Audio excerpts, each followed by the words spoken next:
The fork paused halfway to her lips as she spoke, her tone casual, teasing, rehearsed.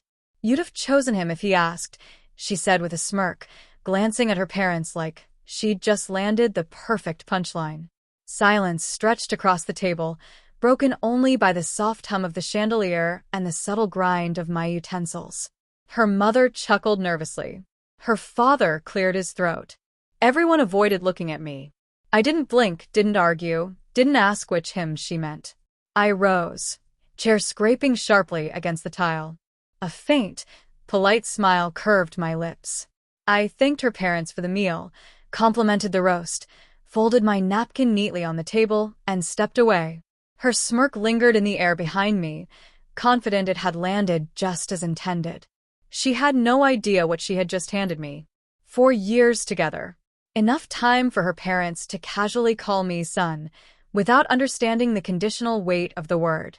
Enough time for our apartment to smell like us, her citrus shampoo in the shower, my coffee on the counter, routines stitched into muscle memory. I had been the steady one, the quiet one, the man who listened instead of performing. She once said it made her feel safe. I believed her. I built my life around her.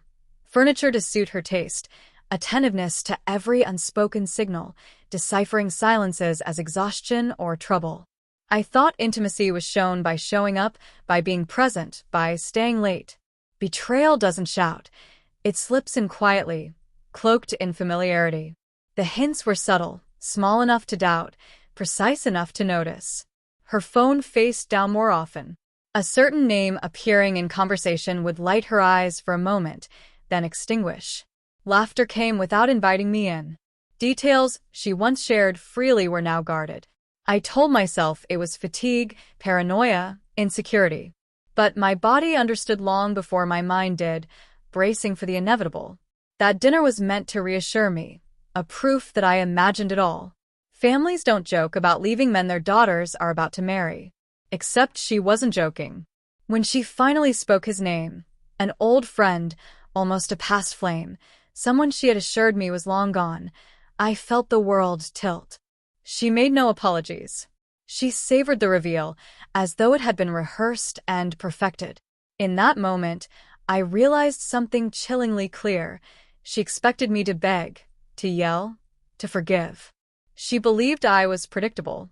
I left calmly, pulse steady, already separating memory from liability, already seeing that love had not merely ended, it had become leverage. I didn't wander far, just enough to think clearly.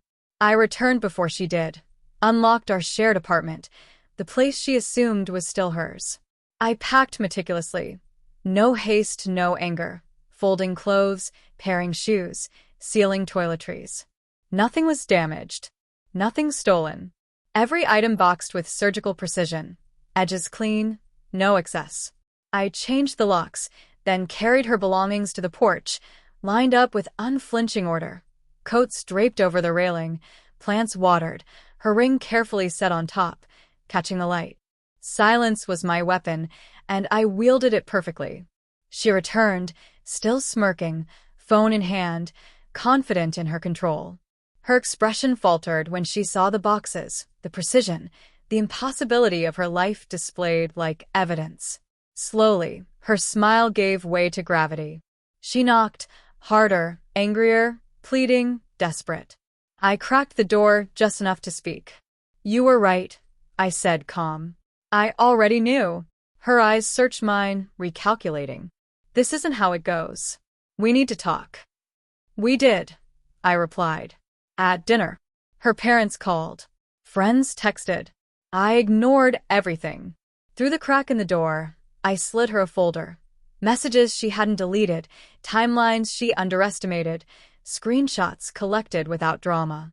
Her hands trembled as she absorbed it. Not caught, but stripped of control. Power doesn't shout. It steps aside and lets truth walk in. She left before midnight, taking what she could carry, abandoning the rest. The apartment felt lighter immediately, as if it had been holding its breath. That night, I slept deeply. In the morning, I brewed coffee and watched sunlight stretch across the floors she had once crossed without a thought. No need to check my phone. No need to explain. She had wanted a choice. She made it. And I made mine. Quietly, without spilling a drop of dignity. Silence echoes longer than any argument. She thought she'd leave me waiting. By the time she realized, I was already gone.